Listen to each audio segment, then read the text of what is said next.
da Covid enquanto possível doença ocupacional? Qual é a sua opinião Acho que do ponto de vista previdenciário? o texto ali do artigo 29 que falava os casos não serão doença ocupacional, salvo comprovação, e repassou o ônus da prova de que a Covid foi contraída no ambiente de trabalho para o trabalhador, para o segurado. Isso, para fins previdenciários, tem um impacto enorme. Por quê? Porque isso, com a emenda 103, alterou toda a regra de cálculo entre ser doença ocupacional ou não.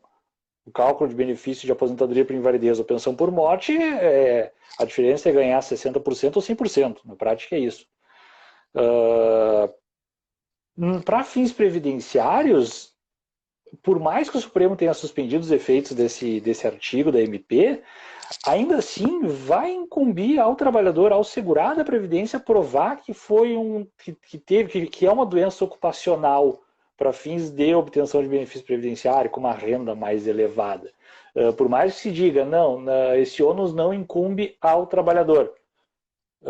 Sim, mas de qualquer forma, para fins previdenciários, ele vai ter que provar que houve um nexo causal. E aí, ao mesmo tempo, por outro lado, para a empresa, uma presunção absoluta, eu também acho complicado uma presunção absoluta, nos dois sentidos. Pois é, olha só, lá na lei previdenciária tem até um dispositivo expresso, e já estava lá muito antes da MP 927, que não são considerados acidente de trabalho a doença endêmica, é o parágrafo 1º do artigo 20, a linha D. Doença endêmica é adquirida por segurado habitante de região em que ela se desenvolva, salvo comprovação de que é resultante de exposição ou contato direto determinado pela natureza do trabalho. Um dispositivo sábio, né? Razoável. Razoável, ou seja, está havendo um surto de gripe A. Aí vai... Febre amarela. Dizendo, vai trabalhar, olha, eu não tinha antes de ser contratado, agora eu estou nesse emprego aqui, peguei gripe A, então é do trabalho. Quer dizer, eu posso ter contraído essa moléstia em qualquer lugar, não é verdade? Sim, mas ao mesmo tempo, e aqui eu acho que a gente vai ter que levar o direito para uma área que ela não é muito familiarizada e não gosta muito, que é a parte de probabilidades. Porque eu tenho dois cenários. Eu tenho dois cenários completamente diferentes. Eu tenho um cenário de um trabalhador, um advogado, por exemplo, que está em casa, fazendo home office, e contrai a Covid-19. E eu tenho, num outro cenário, uma enfermeira que trabalha com pacientes portadores dessa doença. Eu alegar que eu adquiri essa doença no ambiente de trabalho é impensável. E claro que eu estou dando casos extremos até para facilitar. Mas é muito mais fácil argumentar que não, ela era uma profissional da saúde, trabalhava em regime de plantão, seja qual for a escala, com pacientes portadores de uma doença infecto-contagiosa. Então eu acho que a gente vai ter que levar, porque nem tudo é preto no branco, é A e B. E nesse ponto, realmente, a gente vai ter que começar a discutir mais essas questões. Porque comprovar o nexo causal em doenças endêmicas, ou nesse caso da Covid, é praticamente impossível. E o Supremo na ADI 6342 e as outras ADIs que foram conexas, né, usou a maioria, vários ministros, e foram acompanhados pela maioria, usaram justamente essa questão. É muito difícil de provar. Eles usaram, inclusive, a expressão da prova diabólica. É aquela a prova da Idade Média que a pessoa... Era uma prova impossível, era um jogo de cartas marcadas, a pessoa entrava no processo para perder, né? Então, nós temos, de um lado, como regra geral, que é uma doença endêmica e, portanto, não é, por si só, uma doença passível de ser considerada ocupacional, mas no próprio dispositivo ele já tinha, salvo, né, exposição ou contato direto determinado pela natureza do trabalho, que pega bem isso que você tinha falado. Há certos trabalhos em que o contato é muito direto. Aí vamos pegar aí, por exemplo, motoboys, não é tanto quanto a saúde, mas eles estão circulando muito. em ambientes onde esse vírus, como a ciência está mostrando agora, o contágio é uma coisa, inclusive pelo ar, em ambientes onde tem proximidade, não é só pelo toque em objetos contaminados. Não é somente se a pessoa espirra diretamente em você. As partículas ficam flutuando no ar. Em ambientes fechados, por exemplo, imagina o cobrador de ônibus. Antes, agora todo mundo de máscara, digamos, reduz, né? Mas imagina o cobrador de ônibus. Pessoal, a live nos derrubou aqui, mas o assunto tá bom, vamos avançar um pouquinho, né? Deixa eu chamar o professor novamente aqui.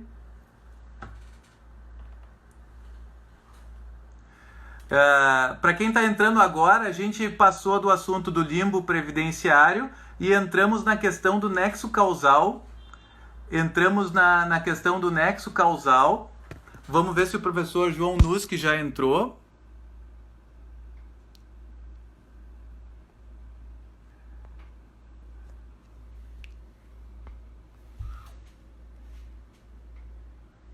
Só mais um momentinho, que ele deve estar voltando aqui.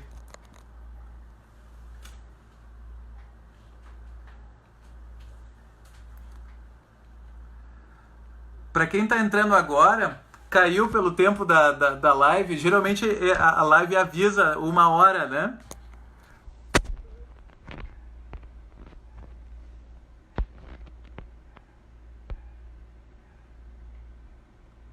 Espera aí.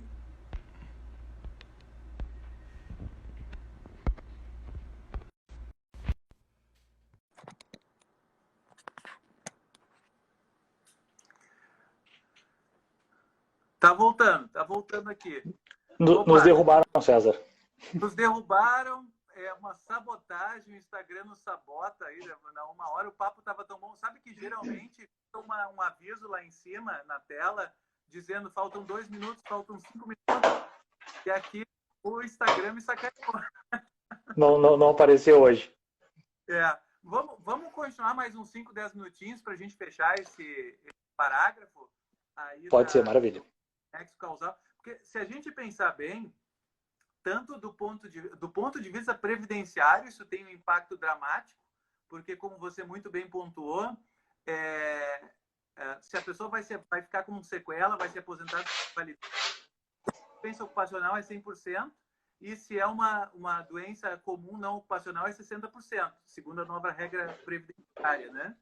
Nós temos para trabalhista a estabilidade de 1 ano, né? Então, se for doença normal, ele tem o benefício previdenciário, mas não tem estabilidade, certo? E nós temos eventual responsabilidade civil.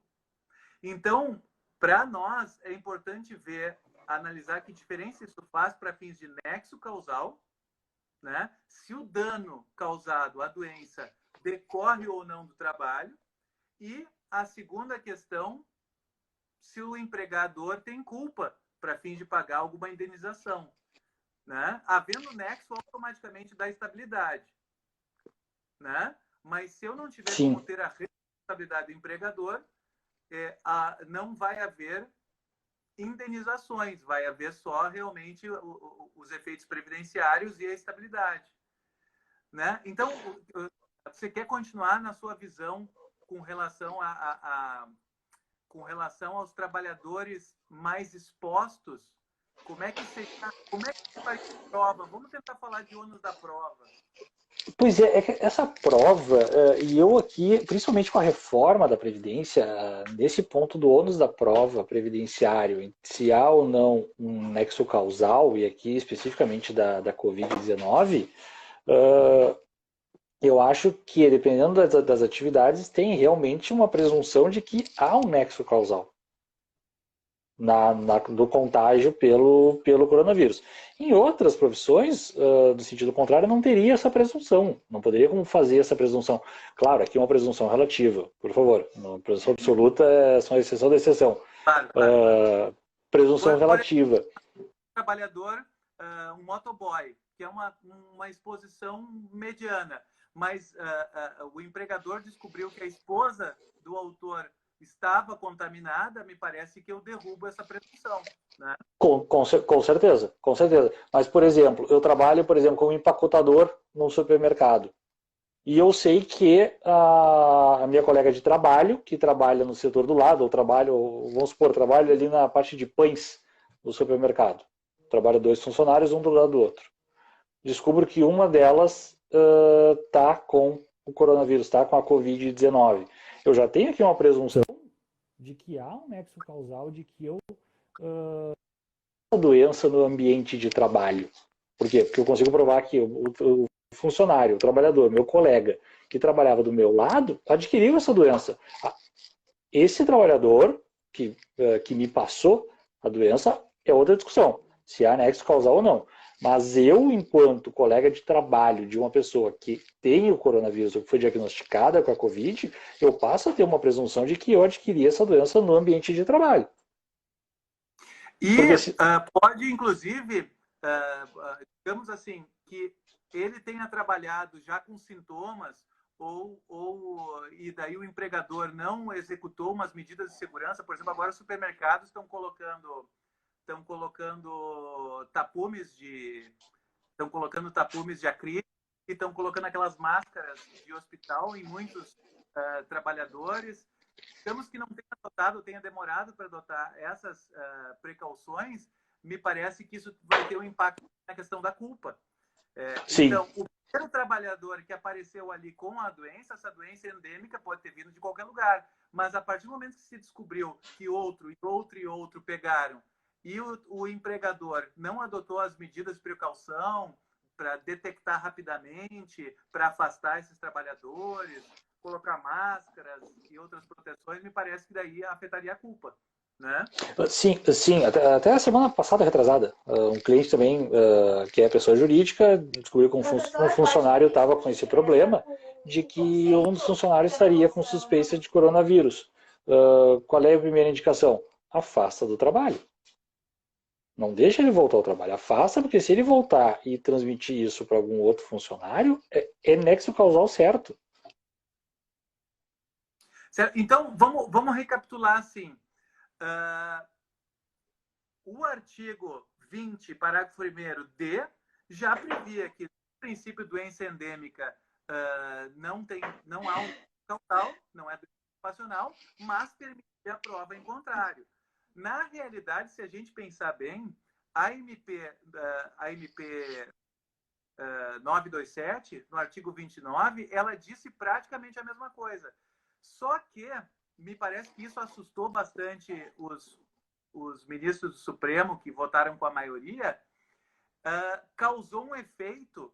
Claro, nós, profissionais do direito, nós íamos ler, e muita gente já estava emitindo doutrina nesse sentido, de que em situações pontuais de uma exposição mais intensa, existe até o nexo técnico epidemiológico, existe ali no artigo 21, inciso 3º da Lei de Previdência, que a doença proveniente de contaminação acidental do empregado no exercício de atividade é considerada equiparada ao acidente de trabalho. Quer dizer, existe uma série de regras que dão suporte para aqueles que têm uma exposição maior. E existe, pelo Código de Processo Civil, a presunção é considerada meio de prova. Então, aquilo que é extraordinário se comprova. Aquilo que é ordinário, aquilo que é comum, aquilo que é esperado, se presume. Então, essas presunções homines poderiam ficar para considerar a prova. Mas o que acontece? Por que o Supremo me parece que suspendeu a eficácia desse dispositivo? Eu quero ver se o professor concorda.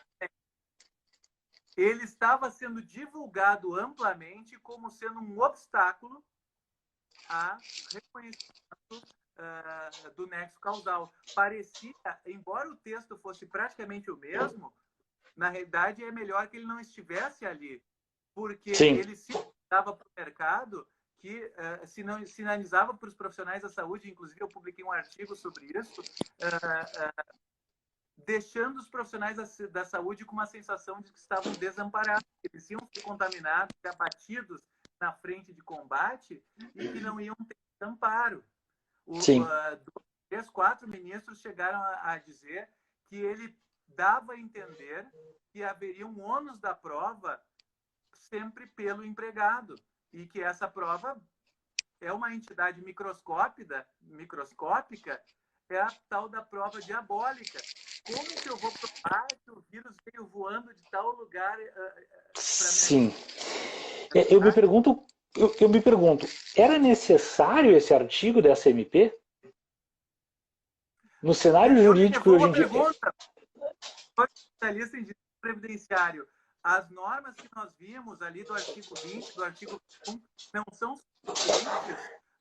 Tá? São. E, em regra geral, essas doenças não têm nexo, mas que se houver situações específicas, pode-se inverter o ônus da prova, tá? A técnica de aprovação por presunções.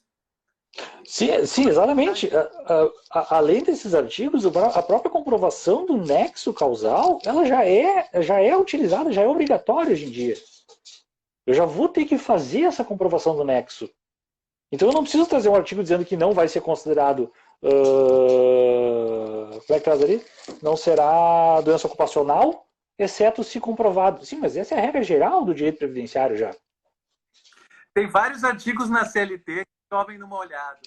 Tem aquele da cooperativa que diz que, artigo 442, que diz, olha, havendo contratação por ser uma relação de cooperativa, então não é relação de emprego. É óbvio, se for uma relação cooperativa verdadeira, né, por fraude, é cooperativa, não é relação de emprego. Mas eu tenho um artigo na CLT, artigo 9º, que diz que vão ser declarados nulos os atos fraudulentos, ou seja, se for uma maquiagem, uma camuflagem para... Professor, como é que fica essa função quando, por exemplo... Vai ter essa eficácia. Então, aqui me parece que o artigo também chove no molhado e diz o óbvio, olha, em princípio não é uma doença ocupacional, salvo prova em contrário. O problema não é o texto ele é inócuo. Pelo que nós estamos conversando aqui, pela sua especialização, pela seu conhecimento na matéria previdenciária, me parece que a lei previdenciária já... O problema é que as ondas sísmicas que estavam decorrendo na interpretação, e assim, a interpretação entre o leigo, entre o secretariado, isso depois ia gerar uma insegurança muito grande, porque quando judicializasse e caísse nos juristas, nos advogados, nos juízes, o óbvio seria dito. Mas Sim. O problema é quantos e quantos empregadores, quantos profissionais da saúde estão numa situação insegura até que isto seja dito, não é verdade? Sim. Realmente, isso acabou, na verdade, ficando gerando um problema maior ainda do que deveria ser. Por quê? Porque o artigo trouxe o óbvio ululante, que já é assim, sempre foi e vai continuar sendo. Não precisava de mais um artigo, medida provisória ainda, que vai estar sujeita à aprovação pelo Congresso, para dizer a mesma coisa que já se faz. Então, existindo esse artigo ou não existindo esse artigo, o resultado é o mesmo. Eu vou ter que comprovar a doença ocupacional. E que houve esse nexo causal. Deixa eu só pausar um pouquinho para cumprimentar o desembargador Ricardo Martins Costa, diretor da Escola Judicial TRT4, está aqui nos assistindo. Seguinte, como é que funciona quando, por exemplo, é um imóvel onde alguém está alugando esse imóvel? Olha, como a gente conversa em audiência... Porque daí também tem os direitos de preferência de quem está alugando, né, para comprar o imóvel. Como é que fica? Mais dispositivos inseguros, claro, eu até não vou malhar a MP, que ela foi feita no assodamento do momento, e em geral, eu gosto dela. Eu acho que ela foi feita com muitos dispositivos interessantes que salvaram muitos empregos. Agora, tem coisas muito complicadas. O artigo 2º é muito complicado, que é acordo individual prevalecendo até mesmo sobre normas coletivas, e este artigo 29 dava para ver que ele é uma coisa que ia dar muito pano para a manga, fazendo parecer que mesmo que a pessoa está se expondo lá na frente, não haveria preferência. Outro artigo muito complicado ele tem alguma relação tanto com a fiscalização do trabalho, afeta a matéria previdenciária. O artigo 31, ele praticamente deixava os auditores do trabalho com as mãos com as mãos amarradas para trás. Né? Entendi. Agora, entendi. Entendi, professor. Entendi. Interpretou a decisão do Supremo como dizendo o fato de ter suspendido o artigo 29, eles estão interpretando como... Eu vi várias notícias, não sei se o professor viu também.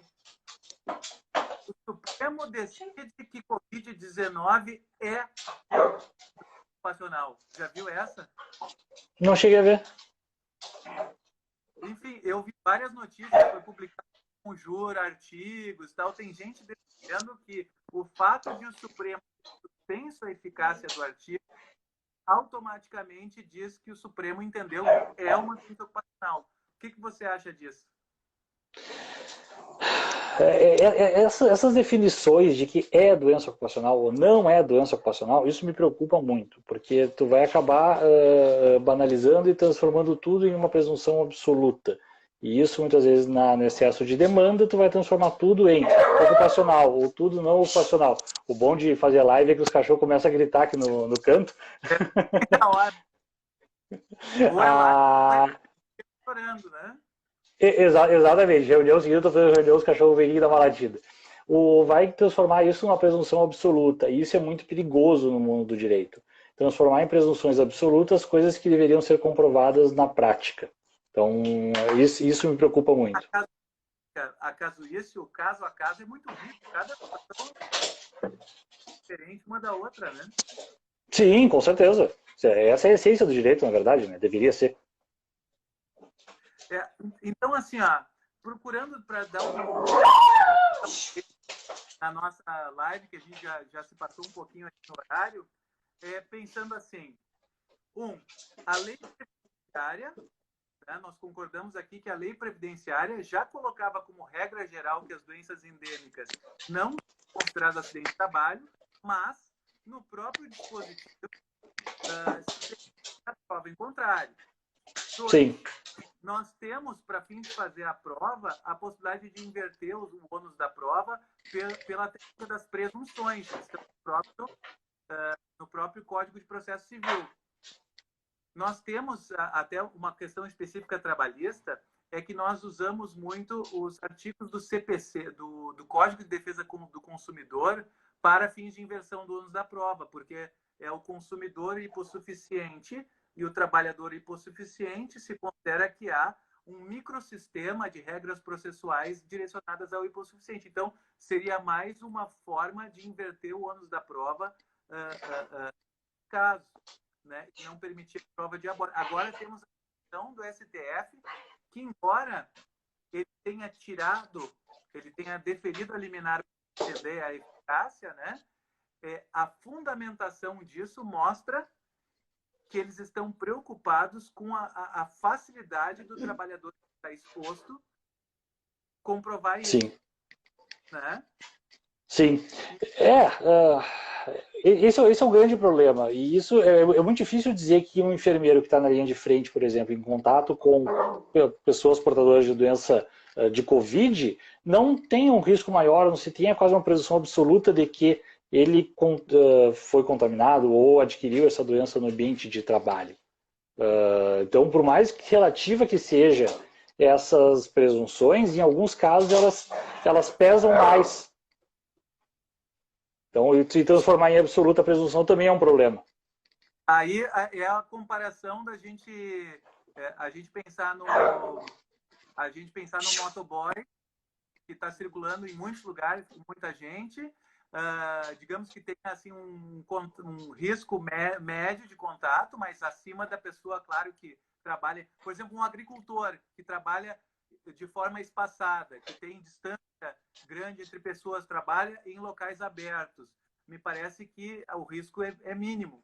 Agora, Sim. Vai para um hospital, ou mesmo postos de saúde, onde eu entro e saio de gente, as pessoas tossindo, salas fechadas, né? Aí nós temos uma presunção muito alta, né? Então, a presunção acaba invertendo o ônus da prova, né? Sim, com certeza. E aí uma última questão que eu lhe coloco é o seguinte, aí já vai mais para a responsabilidade civil do empregador do que tanto a questão de ônus de prova, se houve nexo ou não. Nós temos no artigo 927, parágrafo único do Código Civil, a questão da atividade de risco, que permite responsabilidade objetiva se for uma atividade que pela sua própria dinâmica apresenta um risco superior ao risco para outros, né, para outras atividades. Então, me parece, vamos pegar o nosso caso extremo, que são os profissionais da saúde. Então, me parece que mesmo que os hospitais sejam com possibilidade, que é uma negligência de hospitais em geral, claro, em alguns casos vai haver, de repente houve imprecedência para o hospital, não tem os EPIs necessários, os médicos estão desprotegidos, aí, claro, nós já partimos por uma questão de culpa comprovada e aferida, e não uma ausência de culpa, que seria a responsabilidade efetiva. Mas, partindo do pressuposto que é uma atividade de risco, nós poderíamos considerar indenizações por danos materiais, por eventuais sequelas. Digamos que a pessoa fica doente, se cura, mas tem sequelas. Danos morais por um eventual período de recuperação muito doloroso. Às vezes a pessoa fica 15, 20 dias acamada, às vezes fica à beira da morte. Talvez isso seja uma questão para indenização por danos morais, né?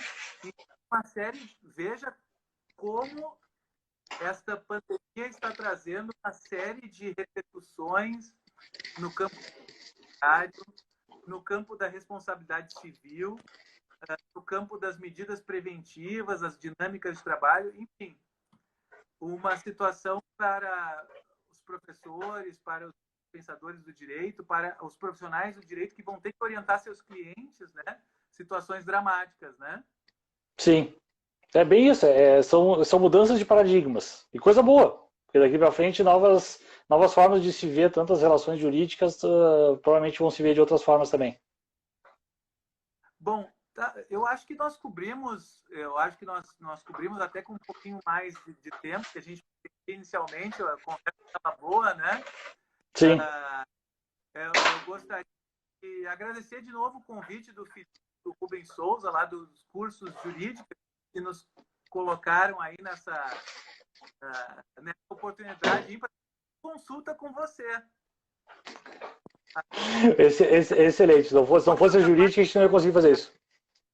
Oi? Tem coisas da parte previdenciária que a gente vai dar uma sentença, vai dar uma decisão e a gente não está tão de posse dos detalhes, às vezes, da questão previdenciária, e ela é muito limítrofe, muito ligada à questão trabalhista, né? Sim, então, é muito próximo. Muito interessante, muito legal essa nossa conversa.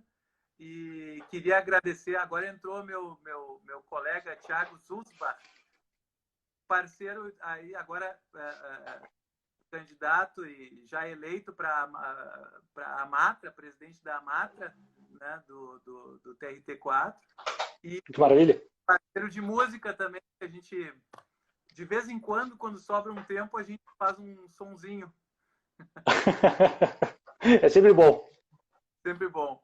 Mas queria agradecer, então, essa conversa que a gente teve, né? Muito enriquecedora, e agradecer as pessoas que estiveram com a gente nos assistindo sobre duas questões altamente espinhosas, né? Bem complexas. E vamos pensar em outros temas, fazer mais live. Limbo previdenciário, que até pelo nome já mostra que é uma situação nebulosa, é o limbo. E a questão do Covid, né, o ônus da prova, a questão de responsabilidade civil, questões altamente tormentosas. O Felipe e o Rubens do curso Jurídica estão agradecendo aqui, né? Tchauzinho para eles. E encerrando, e eu não sei se você tenta salvar no seu Instagram também. Eu vou salvar. A gente baixa os vídeos e coloca no YouTube também. Talvez o pessoal da Jurídica também queria salvar. Foi dividido em 2 vídeos, né? Vai ser um material importante aí para consultar. Dá para deixar eu salvar também, sim. Dr. João Nuski, né? E um abraço para o pessoal da jurídica e vamos nos despedir aqui. Então tá. Boa noite. Um abraço. Um abraço. Tchau, pessoal. Até mais.